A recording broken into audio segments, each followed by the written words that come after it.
Wind in the Willows, Chapter 5, Dulce Domum, Part 2. You'll remember in Part 1 that Mole and Ratty had found Mole's old home.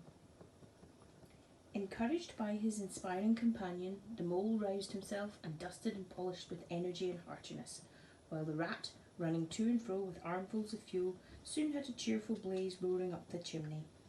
He hailed the Mole to come and warm himself, but the Mole promptly had another fit of the blues, dropping down on a couch in dark despair and burying his face in the duster. "Rat," he moaned, "how about your supper, you poor, cold, hungry, weary animal? I've nothing to give you, nothing, not a crumb."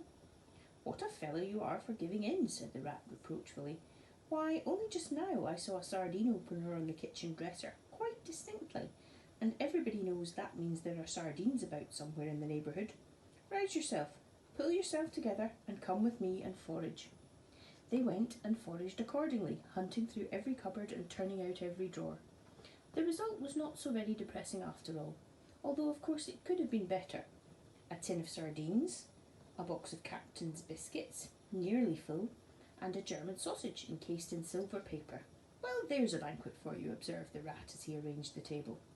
"I know some animals who would give their ears to be sitting down to supper with us tonight." "No bread," groaned the Mole, "no butter, no pâté de foie gras, no champagne," continued the Rat, grinning. "And that reminds me, what's that little door at the end of the passage?" "Your cellar, of course. Every luxury in this house. Just you wait a minute."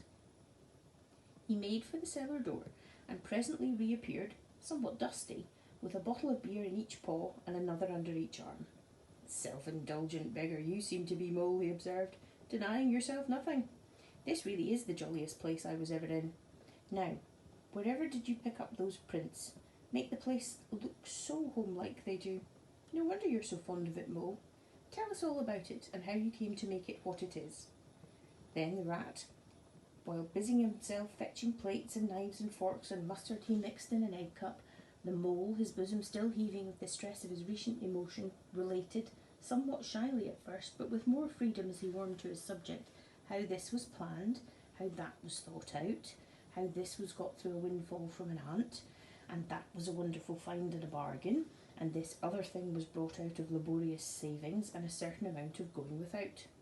His spirits finally quite restored, he must needs go and caress his possessions, and take a lamp and show off their points to his visitor, and expatiate on them, quite forgetful of the supper they had both so much needed.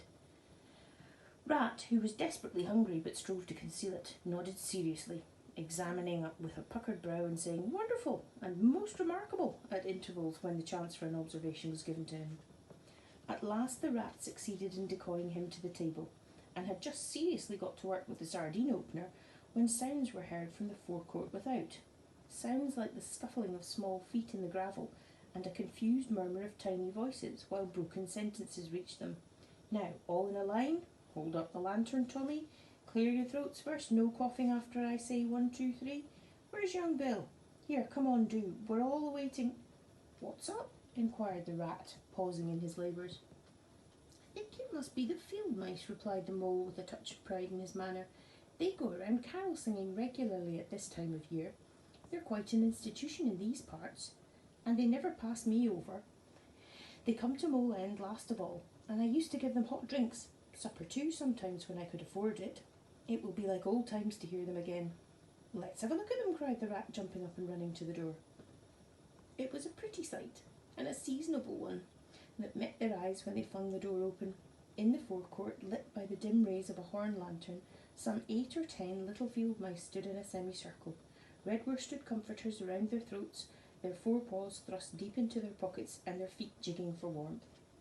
With bright, beady eyes they glanced shyly at each other, sniggering a little, sniffing, and applying coat sleeves a good deal. As the door opened, one of the elder ones that carried the lantern was just saying, "Now then, 1, 2, 3. And forthwith their shrill little voices uprose on the air, singing one of the old-time carols that their forefathers composed in the fields that were fallow and held by frost, or when snowbound in chimney corners, and handed down to be sung in the miry street to lamp-lit windows at Yule-time.